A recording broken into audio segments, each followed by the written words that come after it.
wal gatamsiisaa warra bishaan sana durii kaanii taphachaa turan jechuudha. Nuti garuu ilaalladha hin kadhannu foonni keenya maal ta'e jechuudha kun akkuma moolidhaa kun maqaa waaqayyoo ulfaatu nuti abbaa qoroo fakkaate taa'aa jira. Kanaaf fiizikaalii keenya irratti hojjechuun dirqama. Amiinidha. Irratti hojjechuun dirqama. Maal waaqayyoo biyya gaarii nu kaa'eera. Yoo koolgeetii itti argamu lafa botoodhaan argachuu dandeenya maqaan isaa ulfaatu foonii keenya urgaa adeemutu irra jira. Ajennee of miicannee dhiqannee waan meeqa diddiban waaqayyoo waan dhumaa dhumetti iddoo bishaan bira nu kaa'eera waan bira nu kaa'eera boloota koo haadee fiizikaalii keenya istoongii haa ta'a. Fiizikaalii keessa badee nama fuula keessa duukaa namni dhukkuba tokko ta'ee dhukkubaa yaada maleessa baay'ee furaa yaada. Naa kanaafitu guddinni keenya tokko fiizikaalii kan lamaffaadha. Fiizikaalii gaariitu nurra jiraata. Irratti hojjechuutu nurra jiraata. Yeggiddi mana ispoortii dhaquun isin barbaachisu kanaaf tibba kana bu'aarraa gadee kana ba'aa. Sa'aatii tokko miilaan deemaa. Warra magaalaa irraa tokko sa'aatii lama miilaan deemaa. Amma warra naannoo kana jiran yeggiddi makiinaa jedhanii galaa miilaan. Waaqayyo isin haa eebbisu. Maal ta'uu dha rakkoo maal qabu? Waa sa'aatii lama deemaa. Sa'aatii lama sa'aatii sadii. Nuyi durutuun beekee yoo mana barumsaa barannu waaqayyo kanaan lafa keenya jabeesse maqaa waaqayyoo haa ulfaatu. Nu rakkoo dheechaa ture deemuun sun nuuf gaarii nu ta'e galanni isaa haa ta'u. Wantoonni nuti waan gaarii qaban jira. Ini sadaffaan sammuu keenyaan guddachuu nurra jiraata. Barumsa barachuu nurra jiraata. Education. Barumsi yeroo hundumaatti promotion mindaa argachuudhaan miti. Baradhaa yeroo hundumaa saba tokko tokko evaluetii godhaa. Saba tokko tokko liqimsaa.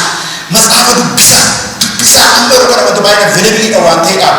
Barumsaan guddadhaa. Barumsaan booddee na finaa biroo tokko. Adoon digirii qabaa walitti dhoomaa qaba maastersii qaba hin jedhina dubbisaa. Dubbii waaqayyoo dubbisaa. Sekularii dubbisaa. Itti milinaa saayikooloojii dubbisaa.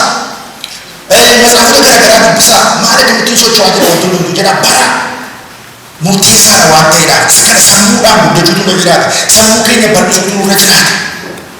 Isa kanatti badhaadhaas dubbisaa masaafota dubbisaa baradheera dhugee hin jedhina piichii dhibaatti digirii baatti dhugee hin jedhina dubbisaa advaansi godhaa yeroo hundumaa jechuudha. Waan tokko nu booddee nafina barumsi waa baruuni mafa keenyaaf ministeera quraana yoo barre rakkoon keenya maal rakkoon keenya ani ustaas kan jedhamu kalee Riako pastor Manuel wajjin pastor bakka isaan warri Luuteraan qeesii ni Luuteraan keessa warra maqaan Yesuusitti isaan qeesii kun pastor dheeraan maqaan isaa ulfaatu. Nama baay'ee baadiyyaa kooti ogeessi jeenaa sanjee tokko bira turee deebi'ee kan aadaa dhufe an waamee nama bira turee deebi'ee baay'ee nama jaalladhu. Innaa waa'ee maalii haasa'aa ture waan tokko haasa'aa ture gara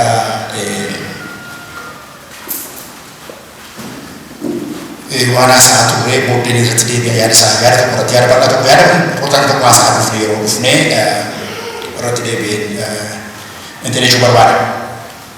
Yaada sana garuu guddina meentaalitaan kana jechuu barbaadu emotionally miiraan guddannu isa kanaaf miiraan guddachuu yaada isa waa'ee isaa tokko waan haasa'uu barbaade qaba booddee itti deebi'ee isa emotional booddee on barumsa keessatti dhufe malee waa'ee emotionii kana akka itti ibsu mana rakkisa waa'ee miiraa kana wanti hundumtuu walitti qabamee miira keenyaan mul'ata. Waaqayyo miira qaba gadduuti. Waaqayyoon gammada. Waaqayyoon gadda. Nus hin gammanna. Hin gaddina nu. Gaafa gammannu. Haleluuyaa jennee nu taatu koo miiraa. Namni miirri isaa ta'e emotionii isaa ta'e jedhe taa'e yookiin hin kolfu yookiin hin gammadu. Yookiin inni haala qote tokko isa qote miirri isaan ta'eedha jechuudha. Amma waan nama qote dunaa sana namni nyaara guuru miirri isaan jiru jechuudha. Kanaafuu immoshiniini harka rukutu yes jechuun oromoo kulluma daa fuula akka fanu tokko dur tuma fuulni tokko jechaa ture. Miidhagina baay'ee irratti taasifama. Durii maali? Wanti yoo walatu barreeffama garagaruu isa dhugaa waan gara dhugaa shanale. Utuma tokko jennete.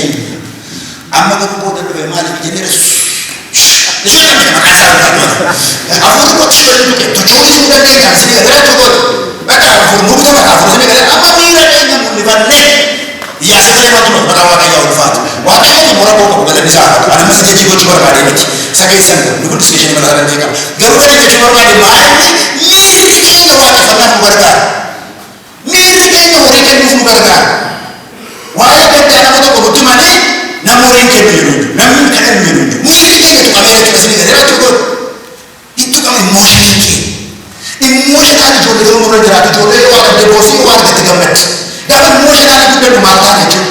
Waan hundumaa saganni jennee yaadna jechuudha. Kana waaqayyo isin galan jechuudha. Saganni jennee yaadna jechuudha. Waan baasnu, waan aarus, waan gammannus yeroo baasnu akka ijoolleen taanu. Kanaaf miiraan namni guddata, immooshinidhaan namni guddata. Yeroo sana dhukkuba keessa teenyee, qorumsa keessa teenyee akkuma ijoollee waan argeetti boonyuu waan argeetti kolfina miti jechuu kooti. Waan tokko dhisaa gochuu dandeenya. Kanaaf immooshinal development baay'ee murteessaadha kun. Isa kanaan guddachuutu nurra jiraata. Inni biraan sooshaaliin guddachuutu nurra jiraata. Hawaasummaan jechuun maanni hiriyaadhaan guddachuutu nurra jiraata. Fedhii qabnu tokko tokkoon guddachuutu nurra jiraata. Hiriyaan nu barbaachisa obboloota koo. Baay'ee isa Paaster Minuunii friendii addaa qaban jedhe malee ispeeshaalii kootii hin jenne waaqayyo isinii fadhiis gooftaan macca. Ani ispeeshaalii kootii hin jenne fooniin iyyuu olaanaa maqaa waaqayyoo ulfaatu jalleeti garuu isaanii nama gootanii wal duukaa lama kan tajaajila qoqqobaa kun bidaan beekii deema Paaster Addisuu Waaqa qoqqobaa kun deemte kan nama jiru. Ijoolleen namni yeroo nama lama sadii ta'anii isaan kun nama lama sadii ta'anii deemu maqaa waaqayyoo ulfaatu. Maqaa waaqayyoo kun deema lafa naqati immoo jaalala qabaan mantaa tokkoon tokko ijoollee gosa ta'anii mantaa. Nuti maqaa waaqayyoo nyaatoo galanni isaa ta'u. Jechuun barbaade friendshipii guddachuutu nurra jiraata. Amma waldaa keessatti waldaan seeraan isiniiti. Mootummaan seeraan isiniiti. Yoo seera keessatti waldaan qaaboo keessa gadabdi. Eenyullee seera waldaa ol miti. Miti? Eenyullee seera waldaa ol miti. Seera mootummaanis ol miti. Garuu waaddanyaa keessatti nan kufeetti jedhan yoo dubbatanii isin adama waan jiru tokko waaddanyaa. Isin gorsa malee. Isin galee isin gorsa. Al tokko tokko immoo ba'aan taala amma bakka environment yaayoo shakni heena wara miti. Ba'aan samaan maaliif akkas ta'e hamma yoomitti akkas ta'e akkamitti akkas ta'e kan jedhu namatti gaaffii namni ba'aa. Waaqayyo garuu irraa buuse maqaan isaa ulfaatu. Ana waan tokko tokko namatti namni ba'aa guurrannee deemnee jennee